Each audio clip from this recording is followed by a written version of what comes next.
নমস্কার, আদাব। আমি সুদীপা চ্যাটার্জি আবার চলে এসেছি আপনাদের জন্য নিয়ে সুদীপার সংসার। সুদীপার সংসার 7 দিন রং তার ভরে যাবে। কদিন ধরেই আপনাদের অনেক অভিযোগ শুনছি সোশ্যাল মিডিয়ায়, বিভিন্ন ফেসবুক, ইনস্টাগ্রাম, এমনকি ইউটিউবে অন্যান্য ভিডিওগুলোতে আপনাদের মতামত, আপনাদের কমেন্টস পড়ছি। আপনাদের অনেক মতামত পাচ্ছি, মেসেজেস পাচ্ছি, স্পেশালি সোশ্যাল মিডিয়ায়, যেমন ফেসবুকে, ইউটিউবে, ইনস্টাগ্রামে। সব কমেন্টস কিন্তু আমি নিজে পড়ি এবং সেখানে আপনাদের একটাই বক্তব্য, কী হলো সুদীপা, কোথায় গেল সুদীপা? সুদীপা কি আর রান্নার শো করবে না? রান্না ছাড়া আমি থাকতে পারি বলুন? কিন্তু মুশকিল হয়েছিল এই রান্না করতে গিয়ে। রান্না করছিলাম আর পেছনে যে লাইটগুলো, ওগুলো লাগাতে গিয়ে দিওয়ালির সময় পাপাত অচো মামার অচো পড়লাম আর ব্যাস, খপাত করে স্পাইনাল কর্ডে একটা ইনজুরি হয়ে গেল, পায়ে ইনজুরি।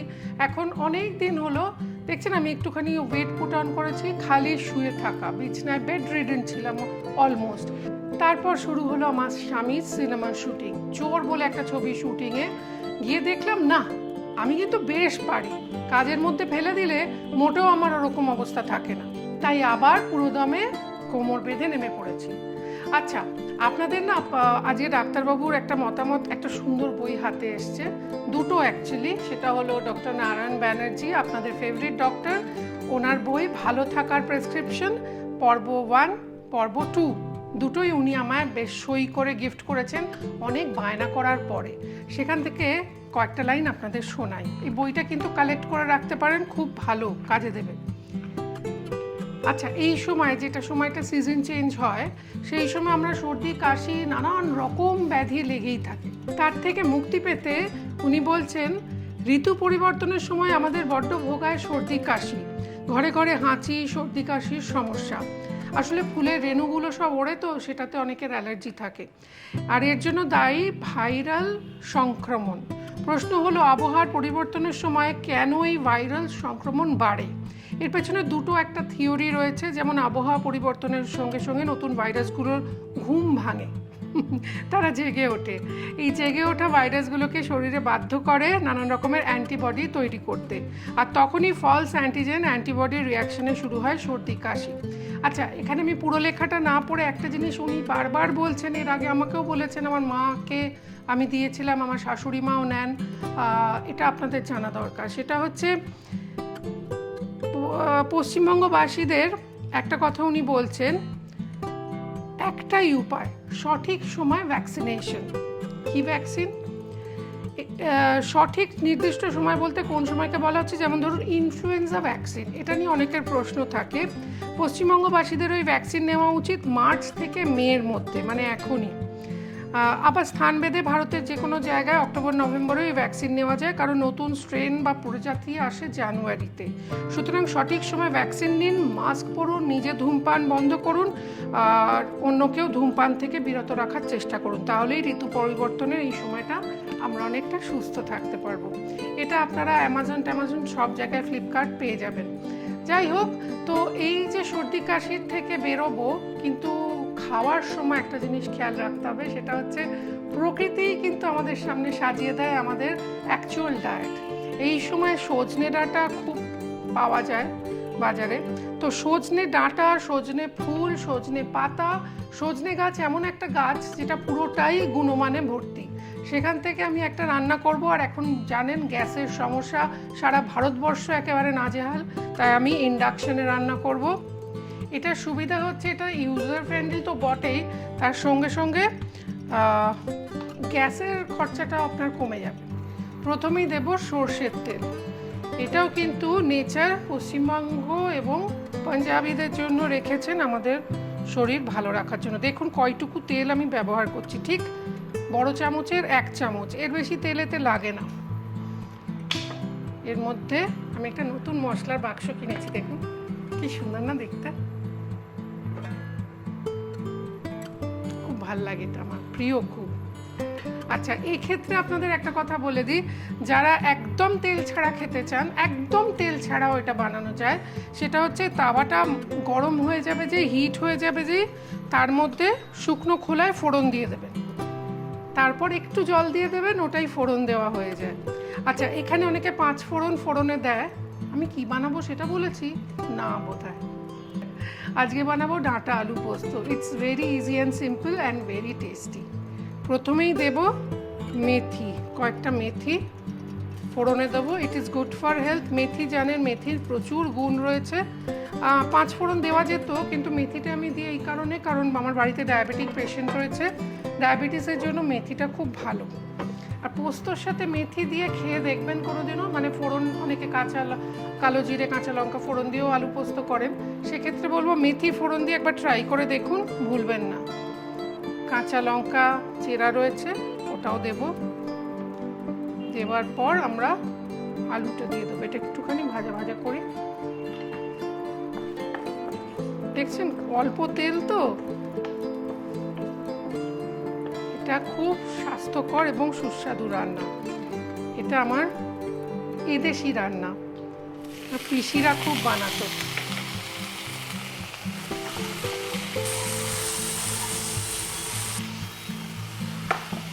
আলুটা একটু ভাজা ভাজা হোক, ততক্ষণ এই সজনে ডাঁটা দিয়ে আপনাদের একটা জিনিস দেখিয়ে দিই। এই যে সজনে ডাঁটাটা যদি সেদ্ধ করে এর ভেতরের শাঁসটা বের করে কিন্তু খুব ভালো স্যুপ হয়। যাই হোক, সজনে ডাঁটা সম্পর্কে ডাক্তারবাবু কি বলছেন চলুন দেখি। সজনে ডাঁটার উপকারিতা নিয়ে আপনারা ভাবতেও পারবেন না। এই সময় না ভীষণ আমরা সজনে ডাঁটা খাই, দেখবেন প্রত্যেক বাঙালি বাড়িতে সজনে ডাঁটার তরকারি, সজনে ডাঁটা দিয়ে বিভিন্ন রকমের জিনিস বানানো হচ্ছে। সজনে গাছটা ইটসেলফ প্রচণ্ড উপকারী। সজনে ডাঁটাতে কি থাকে জানেন? প্রচুর হাই ফাইবার কন্টেন্ট। এছাড়া vitamin C, vitamin A, potassium, calcium এবং আয়রন প্রচুর থাকে সজনে ডাঁটায়। কিছু বি কমপ্লেক্স ভিটামিনও থাকে, কিন্তু সবচেয়ে ইম্পর্ট্যান্ট হচ্ছে ফাইবার কন্টেন্ট। ফাইবার কন্টেন্টের জন্য এটা কিন্তু সুগারের পেশেন্টের জন্য অত্যন্ত উপকারী। আর সজনে ডাঁটা কিন্তু গুড ফর স্কিন, কারণ এর অ্যান্টিঅক্সিডেন্ট প্রপার্টির জন্য। আর বোন হেলথে সাহায্য করে, যেহেতু ক্যালসিয়াম কন্টেন্ট খুব বেশি থাকে।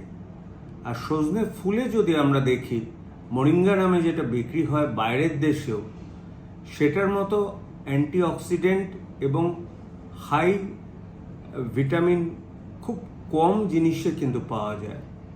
আমরা এটাকে সুপার ফুড হিসেবে চিহ্নিত করি, কিন্তু বাঙালিরা বহু দিন ধরে এই সময় বসন্তকালে সজনে ডাঁটা এবং সজনে ফুল খেয়ে যায় একটা বিশ্বাসে যে এটা নাকি পক্স আটকাতে পারে।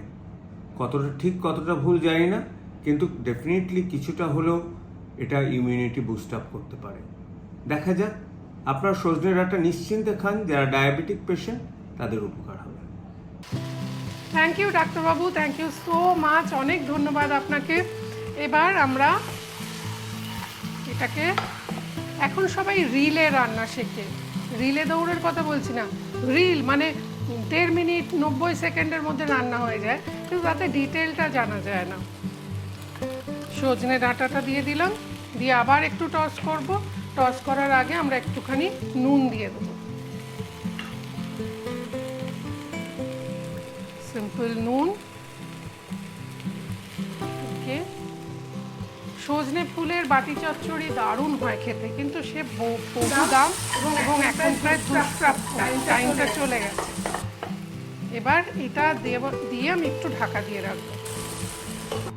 আচ্ছা, এখানে যারা ডায়াবেটিক পেশেন্ট, একদম স্ট্রিক্ট ডায়াবেটিক ডায়েটে থাকেন, তাদের জন্য বলি, তাদেরও তো মাঝে মাঝে আলু পোস্ত খেতে ইচ্ছে করে। আলুটা না সেদ্ধ করে ভাপিয়ে বা সেদ্ধ করে জলটা ফেলে দিয়ে কেটে কেটে যদি ইউজ করেন, ওটা তত স্টার্চটা কিন্তু অনেকটা বেরিয়ে যায়।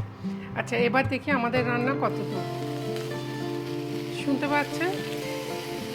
আমি চেয়েছিলাম সজনে ডাঁটার জলটা থাকুক, সেটাতেই ভাপানো হোক। এবার একটু জল অ্যাড করি। আচ্ছা, আমরা কিন্তু পোস্ততে হলুদ দিই না, আপনারা যদি চান দিতে পারেন নিঃসন্দেহে। আহা, কাঁচা লঙ্কার ঝাঁঝটা বেরিয়েছে, সর্ষের তেল আর কাঁচা লঙ্কা। এই কমাও, সাউন্ড কমাও। এবার এর মধ্যে মধ্যে দেব একটু পোস্ত বাটা। পোস্তর সাথে না, আমি পোস্তর এত দাম হয়ে গেছে অনেক সময়, পোস্তর সাথে একটু সাদা তিল রোস্ট করে, হালকা রোস্ট করে মিশিয়ে রাখি, তাতে পোস্তকে বুঝতে পারে না, ধরতে পারে না। এদিকে সাদা তিল বাটা কোলেস্টেরল কমাতে হেল্প করে। তো সুতরাং আপনারাও চাইলে, এত দাম পোস্ত, আমাদের তো রোজ বাড়িতে পোস্ত হবে। কলকাতা শহরে কয়েকটা বাড়ি আছে যেখানে পোস্ত ছাড়া খাওয়া হয় না। We are one of them. এবার দেব সামান্য কাঁচা লঙ্কা বাটা। আমার যেহেতু ছোট বাচ্চা রয়েছে তাই অল্প দিলাম, আপনাদের তো যদি ঝাল খেতে ভালো লাগে আরও একটু দিতে পারেন। কয়েকটা কাঁচা লঙ্কা ছড়িয়ে দিলাম।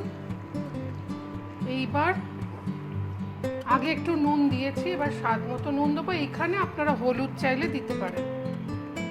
নুন দিলাম একটুখানি, আমরা দিই পোস্ততে দেশিরা, একটু সামান্য কয়েক দানা চিনি। আপনি চাইলে না দেবেন, কোনো অসুবিধে নেই। আমার বাংলাদেশ থেকে যারা দেখছেন, যে সমস্ত বন্ধুরা রোজা রেখেছেন, তাদের জন্য বলি, খুব শিগগিরই সেহরির জন্য একটা দারুণ চটপট রান্না নিয়ে আসছি, সেটা দেখবেন, খুব ভালো লাগবে। আচ্ছা, আমাদের এই যদি রেসিপিটা আপনাদের ভালো লাগে, এটা একটু গামাখা হয়, আমরা একটু, আমি ভালোবাসি, ইট ইজ নট নেসেসারি, একটু কাঁচা তেল ছড়িয়ে দেব। এবার ঢাকা দিয়ে মিনিট 5 মধ্যেই রান্না হয়ে যাবে, আঁচটা কমিয়ে। এবার ইন্ডাকশন অনেকেই ব্যবহার করতে জানেন না, তাদের জন্য বলি যে ইন্ডাকশনে দেবেন একটা প্লাস একটা মাইনাস চিহ্ন রয়েছে, সেগুলো ব্যবহার করলে, মানে আমরা গ্যাস যেভাবে আঁচ কমাই বাড়াই, ঠিক সেভাবেই আপনারা মাইনাস প্লাস দিয়ে কিন্তু দেখতে পাবেন মানে হিটটা বাড়ছে কমছে। তো এক্ষেত্রে এই রান্নাটা মোটামুটি রেডি। ভাতের সঙ্গে, গরম গরম ভাতের সঙ্গে খেয়ে দেখুন, বলবেন সুদীপা এত সিম্পল রান্না, এগুলো তো আমাদের সকলের ঘরে ঘরে জানা। অনেক জানা রান্না, অনেক সিম্পল রান্নাও কিন্তু আজকালকার দিনের মেয়েরা জানে না। তাই মনে হলো যে এইরকম সোজা একটা রান্না দিয়ে আবার যাত্রা শুরু করি, নতুন করে শুরু করলাম। তো চলুন দেখে নিই রেসিপিটা আরও একবার। এবার স্বাদটাকে একটু আলাদা মাত্রা দিতে, এটা এদেশিরা করে, কাঁচা পোস্ত আমরা ছড়িয়ে দিই ওপরে, এটা স্বাদটাকে আলাদা মাত্রা একটা দেবে। এটা আর ঘাঁটবো না, এইভাবেই থাক। এটা নরম আছে, নরম আঁচ মানে দেখবেন ইন্ডাকশানে একটা প্লাস একটা মাইনাস আছে, যেরকমভাবে আমরা গ্যাসের নব ঘুরিয়ে আঁচ বাড়াই কমাই, প্লাস মাইনাসও ওটাই করে, আর তাপটাকে একটু বাড়ায় একটু কমায়। তো মাইনাসে করে আমি 600-এ এটাকে আমি মিনিট 5 হতে দিই, 3-4 মিনিটই হয়ে যায়। তারপর এটা গরমা গরম সার্ভ করবো।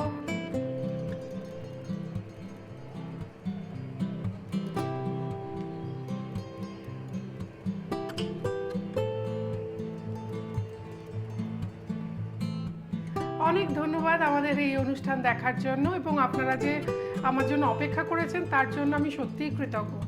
এবং খুব শিগগিরই নিয়ে আসছি আরও একটা রেসিপি, রুই মাছের ট্যাঙা। সেটা করতে খুব বেশি গ্যাস খরচও হবে না, আর খুব হেলদি। তার জন্য পরবর্তী এপিসোডে নজর রাখুন। আজ আমাকে অনুমতি দিন।